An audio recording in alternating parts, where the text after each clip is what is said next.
নমস্কাৰ, মই গীতিকা আপোনালোক সকলোকে স্বাগতম জনাইছোঁ মোৰ চেনেল গীতিকা দেৱীলৈ। প্ৰথমতে কওঁ, আপোনালোকে যদি মোৰ চেনেলটো ছাবস্ক্ৰাইব কৰা নাই তেনেহ'লে প্লিজ ছাবস্ক্ৰাইব কৰিব আৰু যদি মোৰ ভিডিঅ'বোৰ ভাল লাগে তেনেহ'লে লাইক, কমেণ্ট আৰু শ্বেয়াৰ কৰিবলৈ নাপাহৰিব। আজি মই আপোনালোকলৈ ভোগালী বিশেষ এটা ৰেচিপি লৈ আহিছোঁ, সেইটো হৈছে চুঙা পিঠাৰ ৰেচিপি। আমি দৰঙত চুঙা পিঠা বুলিয়ে কওঁ।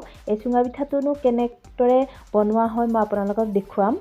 এইখিনি চাউল অকণমান কালাৰটো বেলেগ, মানে ৰঙা ধৰণৰ চাউলটো। এইটো হৈছে বৰা চাউল, আমি কিছুমানে বনি চাউল বুলিও কওঁ। আৰু এটা হৈছে এইটো কালাৰটো বগা, এইটো এনেকুৱা চাউলখিনি। গতিকে এইখিনি প্ৰায় 8 ঘণ্টা 9 ঘণ্টামান পানী তিয়াই থ'ব লাগে। কিছুমানে আগদিনাখন ৰাতিয়েই তিয়াই থয় বা ৰাতিপুৱাও তিয়াই থ'ব পাৰে, তেনেকুৱা 8-9 ঘণ্টা তিয়াই থ'ব লাগে। আৰু এয়া হৈছে কটা বাঁহৰ চুঙা। বিশেষকৈ কটা বাঁহৰ চুঙা হ'লে বেছি ভাল হয়। কি বস্তু লাগে প্ৰথমতে আপোনালোকক দেখুৱাই লৈছোঁ। এয়া বৰা চাউল লাগিব আৰু এয়া কটা বাঁহৰ চুঙা। কটা বাঁহৰ চুঙা লোৱা এটা মেইন কাৰণ হৈছে কটা বাঁহৰ চুঙাৰ ভিতৰত এয়া মই আপোনালোকক দেখুৱাই দিছোঁ, ভিতৰৰ ফালে ধুনীয়া মানে এনেকুৱা পাতল এখন চামনিৰ দৰে আছে, যিটো পিঠাটো পোৰাৰ পিছত ধুনীয়াকৈ চাউলখিনিত লাগি আহে, যাৰ কাৰণে খাবলৈ বহুত ভাল লাগে। মানে এইখিনি দেখিছেনে, এনেকুৱাটো। সেইকাৰণে কটা বাঁহৰ চুঙাটো বেছি ভাল হয়। আৰু এয়া মাজতে এটা গাঁঠি পৰে, গাঁঠিটো ফুটাই ল'ব লাগিব। এনেকুৱা এডালেৰে ফুটাব লাগে। এইডাল কেনেকৈ ফুটাই মই আপোনালোকক দেখুৱাই দিছোঁ। এডাল এনেকুৱা হয়, মানে ফুটোৱা মূৰটো এনেকুৱা হয়। এই গাঁঠিটো এনেকৈ প্ৰথমতে ফুটাই ল'ব লাগিব। আচলতে ভলুকা বাঁহৰ বা বিজুলী বাঁহৰ এইবোৰেৰেও বনাব পাৰি। বিজুলী বাঁহৰ হ'লে মাজতে গাঁঠি নাথাকে, কিন্তু মানে কটা বাঁহৰ চুঙা পিঠাৰ সোৱাদটো যিমান ভাল হয়, বাকীবোৰ বাঁহৰ সিমান ভাল নালাগে খাই। আৰু ভলুকা বাঁহৰ হ'লে বেছি ডাঙৰ হৈ যায় চুঙা পিঠাখিনি। সেইকাৰণে সচৰাচৰ কটা বাঁহৰ পোৰা হয়, যিটো মানে খাই বহুত ভাল লাগে। এয়া এনেদৰে আগতে চুঙা এই মাজৰখিনি গাঁঠিটো ফুটাই পেলাই এনেকৈ দিব লাগিব। এনেকৈ গোটেইখিনি চুঙা ফুটাই ল'ব লাগিব। দেখিছেনে, ভিতৰত ধুনীয়াকৈ ফুটা হৈ গ'ল। এতিয়া আমি চুঙাকেইটা ভালদৰে ভিতৰত পানী ভৰাই ভালদৰে ধুব লাগিব। তাৰপিছত এনেদৰে চাউলে আৰু পানীয়ে একেলগে ভৰাই থাকিব লাগিব। তেতিয়ালৈকে চুঙাটো ভৰ্তি নহয়, চাউলে আৰু পানীয়ে এনেকৈ দি থাকিব লাগিব।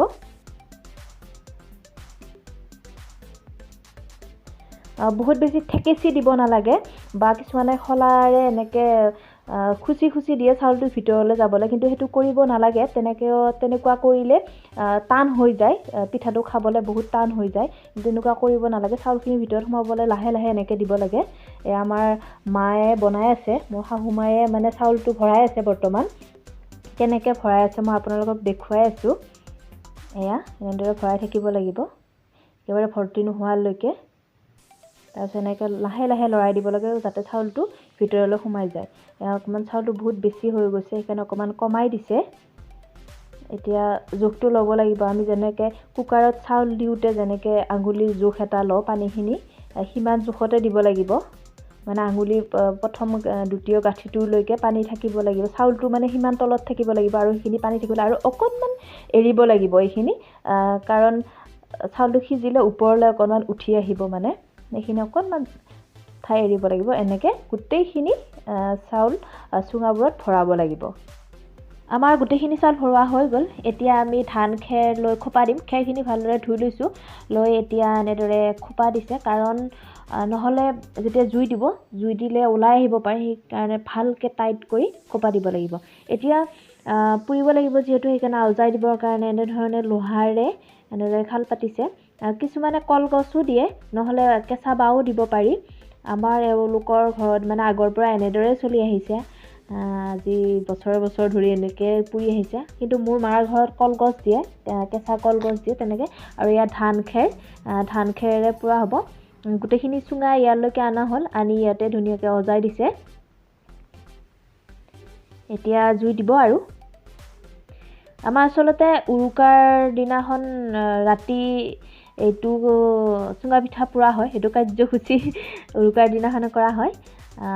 দেউতাই এতিয়া জুই জ্বলাই দিছে আৰু চুঙা পিঠা পুৰিবলৈ আৰম্ভ কৰিছে। জুইটো যেতিয়া জ্বলাব সমানত দিব লাগে, তেতিয়া সমানত ধুনীয়াকৈ এটা ছাইড জুই লাগিলে আকৌ আন এটা ছাইডৰ ওলোটাই দিব পাৰি, তেতিয়া সুবিধা হয়। এফালে জুই বেছি এফালে জুই কম তেনেকৈ নহয়, মানে দুই ছাইডে ধুনীয়াকৈ জুই জ্বলাব লাগে। সেইকাৰণে এতিয়া মোৰ হাজবেণ্ড আৰু সৰু দেউতাই তেওঁলোক দুইজনে দুইফালে সমানত জুই জ্বলাই দি আছে, চাই দেখিছেনে? এটা ছাইডত দি আছে, আকৌ এইটো ছাইড যেতিয়া হৈ যাব তেতিয়া আন এটা ছাইড ওলোটাই দিব। এটা ছাইডত জুই লাগিব, জুই লাগিলে আন এটা ছাইড দিব লাগিব। দেখুৱাই আছোঁ আপোনালোকক কেনেকৈ ওলোটাই দিব লাগে, কি কৰিব লাগে গোটেইখিনি।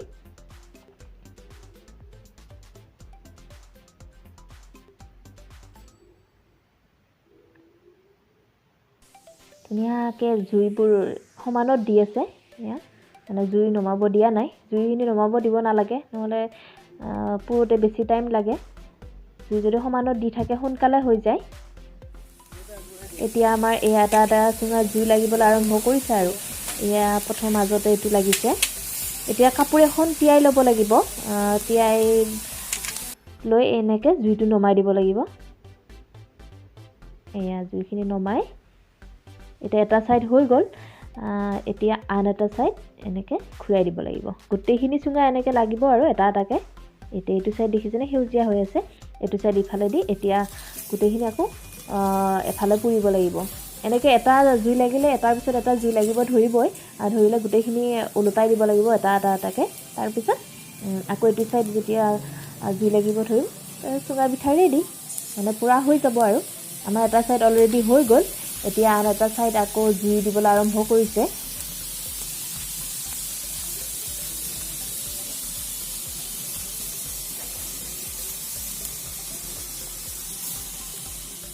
এয়া হৈ গ'ল, এয়া গোটেইখিনি চুঙা পুৰা হৈ গ'ল আমাৰ। এতিয়া দেখুৱাম আপোনালোকক চুঙা পিঠা কেনেদৰে মানে সহজতে চুঙা পিঠা উলিয়াব পাৰি চুঙাৰ পৰা, মানে চুঙা পিঠা ফালিব পাৰি। সহজ পদ্ধতি দেউতাই দেখুৱাইছে। এনেকৈ গাঁঠিকেইটাত কোবাই দিব, এফালে মাজতে কোবাই দিব আৰু পিছফালে গাঁঠিটোত কোবাই দিব, টান টানকৈ দুবাৰ তিনিবাৰ ধুনীয়াকৈ ফাটি যায়। কিছুমানে কুঠাৰেৰে ঘপিয়াই থাকে, দাৰে ঘপিয়াই থাকে, কিন্তু এনেকুৱা পদ্ধতিৰে যেতিয়া আপোনালোকে চুঙা পিঠা উলিয়াব নহয় সহজতে, মানে একো কষ্ট নোহোৱাকৈ উলিয়াব পাৰি। এয়া ওলাই গ'ল। আপোনালোক কোনোবাই যদি চুঙা পিঠা ফালিবলৈ টান পায়, ইমান কষ্ট হয় চুঙা পিঠা ফালিবলৈ এনেকৈ ভাবে, এইটো পদ্ধতি অৱলম্বন কৰিব। তাৰপিছত মোক কমেণ্ট কৰি জনাব আপোনালোকে সোনকালে চুঙা পিঠা ফালিব পাৰিছেনে নাই। আপোনালোকে এটা ট্ৰিক্স দিলোঁ আজি। এতিয়া আৰু দৈ আৰু চুৰা লৈ পেলাই খোৱাহে কথা আৰু।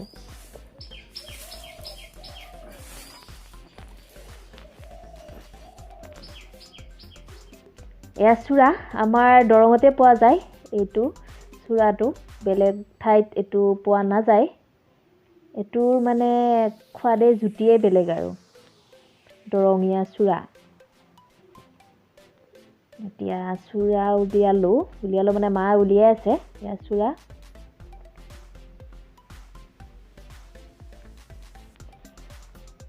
এয়া হৈছে দৈ, এয়া ম'হৰ গাখীৰৰ দৈ দেই, কিন্তু এয়া ম'হৰ গাখীৰৰ দৈ। এয়া চুঙা পিঠাখিনি ধুনীয়াকৈ এনেকৈ টুকুৰা টুকুৰি কৰি কাটি লোৱা হৈছে আৰু এখন এখনকৈ প্লেটত এতিয়া মায়ে সজাই আছে। আপোনালোক দেখুৱাম কেনেকৈ পৰিৱেশন কৰা হয় চুঙা পিঠা, কেনেকৈ খাব পাৰি, খোৱা পদ্ধতিটো দেখুৱাম।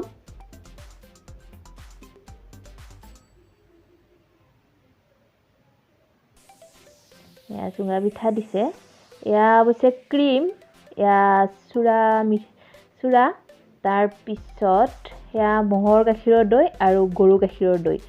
বিহুতো ভোগালী, গতিকে ভোগটো কৰিবই লাগিব, গোটেইখিনিয়ে আছে, যাৰ যি মন যায় খালেই হ'ল। এতিয়া ক্ৰীম দিলে, এতিয়া চুৰা দিব, চুৰা মিঠাই।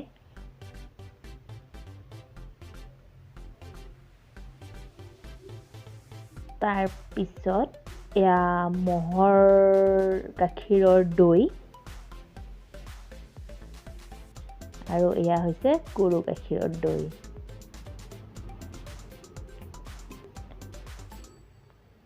এয়া চুঙা পিঠা মানে খাবলৈ ৰেডি। এতিয়া কেনেকৈ খায় সেইটো পদ্ধতি আপোনালোকক দেখুৱাম এনেকৈ সানি ল'ব খাবলৈ টেষ্টি হয় তাৰপিছত এনেকৈ খাই থাকিব কেনেকুৱা লাগিছে জনাব ভিডিঅ'টো আৰু প্ৰথমৰ পৰা শেষলৈকে চোৱাৰ বাবে বহুত বহুত ধন্যবাদ আজিলৈকে আহোঁ নমস্কাৰ